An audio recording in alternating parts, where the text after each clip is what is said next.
There are tons of CYMA AKs in the Gun Gamers arsenal, including this brand new one that just came in the mail today, which I thought was a perfect excuse for us to talk about why we love CYMA AKs so much. And to compare a little bit to this one, that is at least 7 years old.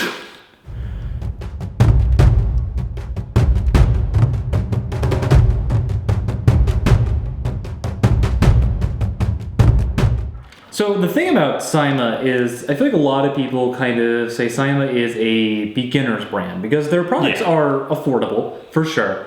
But that's part of the charm of CYMA to me, is that there's not as many options for AKs out there as there are for M4s. Everybody makes an M4, but there's really only a couple of brands that make good AKs, and I think that CYMA, despite being one of the cheapest ones of them, is really the top of the list. Well, yeah, I mean, I've been around that I've owned pretty much every company's AK. I think the only AK I've never owned is an ICS. I've used a Classic Army. I haven't owned one of those either, technically. But I've owned G&G. I've owned G&P. I've owned CYMA. I've owned LCT. I haven't owned a King Arms. Did they ever even make AKs? They made AK mags, I know that. So they probably had like one or two. Nah, not worth caring about. Yeah. But then there's also, D-Boys back in the day. I had a D-Boys 74U. LCT, E&L are the other two big players. Arcturus is huge right now. I really need to get my hands on one of those. But CYMA has always stuck around. And even ever since the CM 028 came out in, God, what year did that release? 2007, maybe? Way before anybody watching this video is playing Airsoft. Unless you're an OG.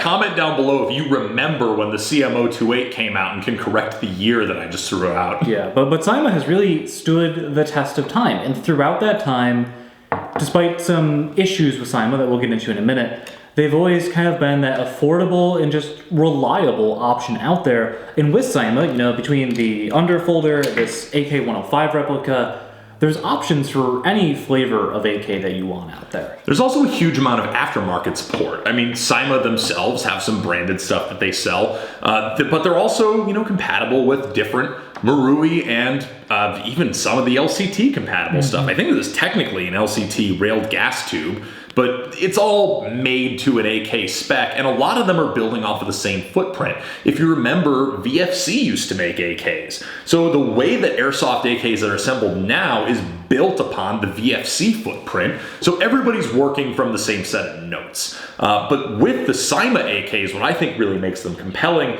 is the fact that as, a seasoned, experienced player who's been playing for a long time, you know what you're getting. You're getting something that's probably going to shoot a little bit hot out of the box in many cases, depending if you go to fields that have, a 1.5 joule limit like we do.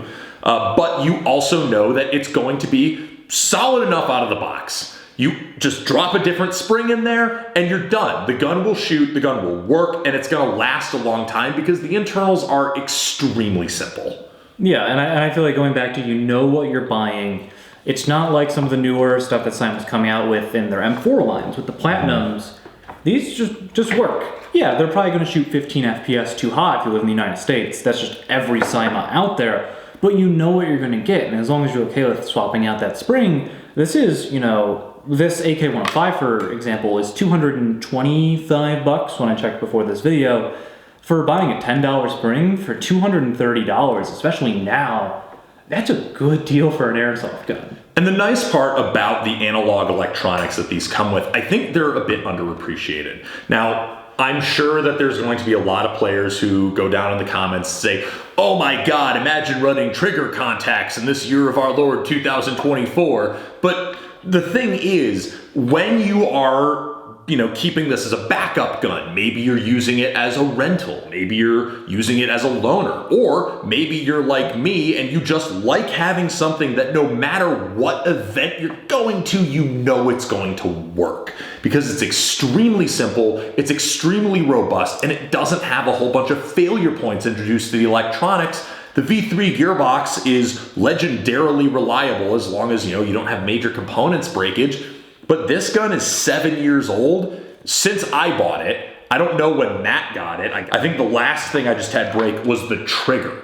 snapped. Not the electronics. The trigger itself snapped. Yeah, and that could be a me problem. You just pulled it a little too hard. But again, I think that there is something nice about having a simpler electronic system, because often at longer games, which both of these guns primarily are going to be used at events like Nielsen West for Rust 4 or Militia, I like having a simpler electronic system, because at those longer games where you're going to be out in the field for maybe 24 to 40 hours, depending on what event promoter you go to, and it's going to rain, you're going to be exposed to the elements more. I see a lot of guns fail that have things like Gate Titans in them, for example. It's just another failure point.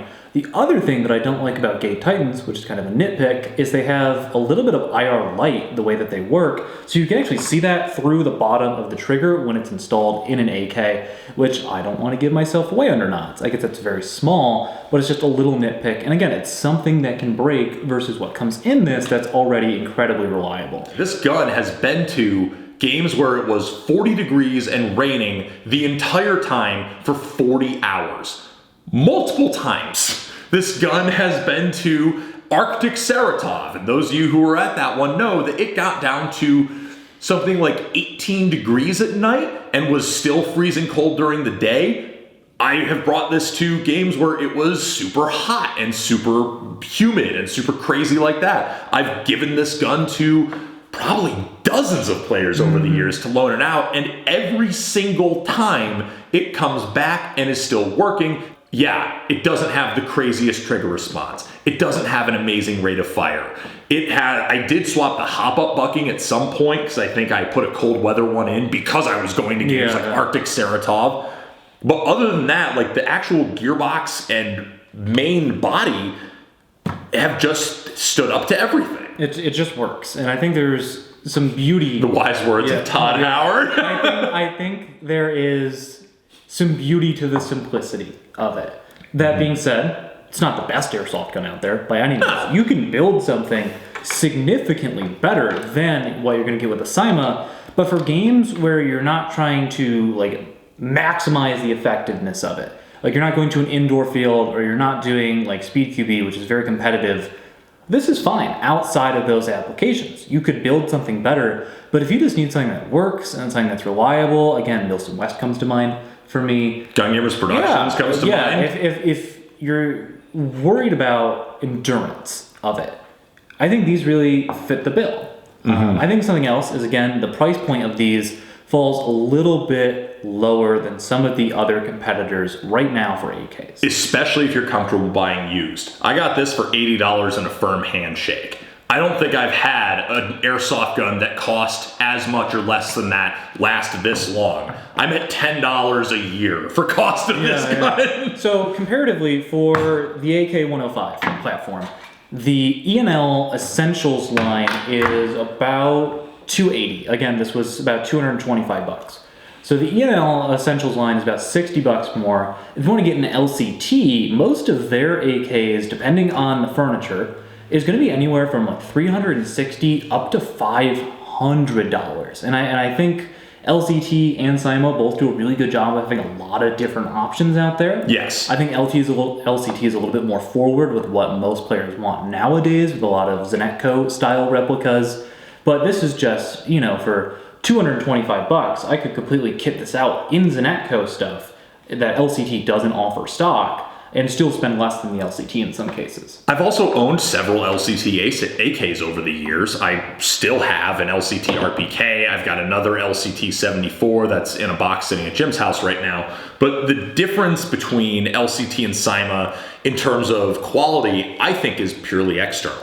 Internally, LCTs are also generally pretty robust. The issue is that they come with the same problems as the CYMA, where you might want to tune down the spring and you might want to tune up the motor, and their hop-ups are not great, which are all CYMA problems. If you're going to be twice the price. If you're buying the same upgrade parts for both guns, it just doesn't make sense to me. The other two things that I do want to point out between those two brands specifically, because we have the most experience with them, is the CYMA is significantly lighter for the exact same model. The CYMA furniture is where you see the big difference. So for an example, on this one with the polymer furniture, compared to my GHK, which uses LCT furniture, you can tell that there is a difference. But if you're the sort of person who either doesn't care or again is going to coat this in Zenetco stuff, it doesn't matter. Like for me, I notice it on the handguard right out of the box. This is the upper one is way cheaper. I can bend it in with my fingers pretty easily. I don't care about the stock. As long as it doesn't break in half, I'm happy with that specifically. I also used to own a G&G AKMS underfolder that had a body OEM'd by LCT. That was a whole arrangement they had back in the day. That was a very nicely built gun that had less play in the underfolder. And the CYMA has some play in the underfolder, especially with this one being this old. But generally speaking, it's still very solid where it matters. And you can still tighten down those screws and make sure they're good. Loctite them if you really want to make sure. And you're going to have your fine shooting and accuracy, and the durability is still on point. But yes, the actual quality of the finishing, the paint is not as good on the CYMA. The finishing is not as good on the CYMA. The metal is a little bit lighter, a little bit cheaper feeling in some spots. They also use aluminum in more places, I think, than LCT and ENL do. But you accept that trade-off for the fact that you have a cheaper gun that is always going to work. Yeah, and while I'm thinking about it as well, because we talked about plastic furniture, a lot of CYMAs, if you're buying like the standard series, for instance, do come with real wood. If you get some of the really cheaper, Like this one. really cheaper CYMAs out there, they do have fake wood, but when you're looking at the listing, it's obvious. But overall, I think that CYMA has stood the test of time and really hasn't had to evolve their AKs because they just work well and they're at an affordable price point that you can forgive that, the spring shoots too hot, that I have to replace the motor, that, maybe I want to put in a different hop-up bucking. For the price point, I can get over those things versus, for example, a VFC Avalon, which is $230 more than this. Yeah. For the MCX or the M4 that needs a new hop-up, that the motors can be iffy sometimes. I can get over a lot of things because they're great for their price point. In a way, I think that actually makes them the most faithful AK replica to the spirit of the original AK. The original AK is a stamped steel, dead simple piece of machinery that can be mass produced very easily and used by anybody. And generally speaking, it's not the mythical, katana of the gun world that's always, you can put a ham sandwich in it, it'll never jam. But it, is meant to be a cheaper to manufacture, very simple, very easy to use, user-friendly gun. And the CYMA AK captures that perfectly. Yeah, I think that really encompasses all of our feelings on it. So if you're looking for an airsoft AK, maybe you've never had one before, again, you can find these used dirt cheap, whether at your local field, on an Apple hop-up. Not for me, I'm never selling mine. No, this is mine. I've got, like I said, this just came out of the box. I've got plans for this that'll show up on the channel at some point. But yeah, so thank you so much for watching and letting us nerd out about CYMA AKs. Now if you're looking to get one of these or an airsoft AK in general and you want to know, well, what mags can I use with it that are actually going to feed with it? Oh my god, did we do a video on this? Oh my god! And you can click right down here for what I would argue is the most extensive testing of AK midcaps. It's right here. Is that right here? Or if you want to watch another video from Gun Gamers, you can click right over on Eric's chest. I don't know what this one is. It's a surprise that you're going to have to find out. And we will see. It's a surprise tool that will help us later. We will see you all next time. Peace.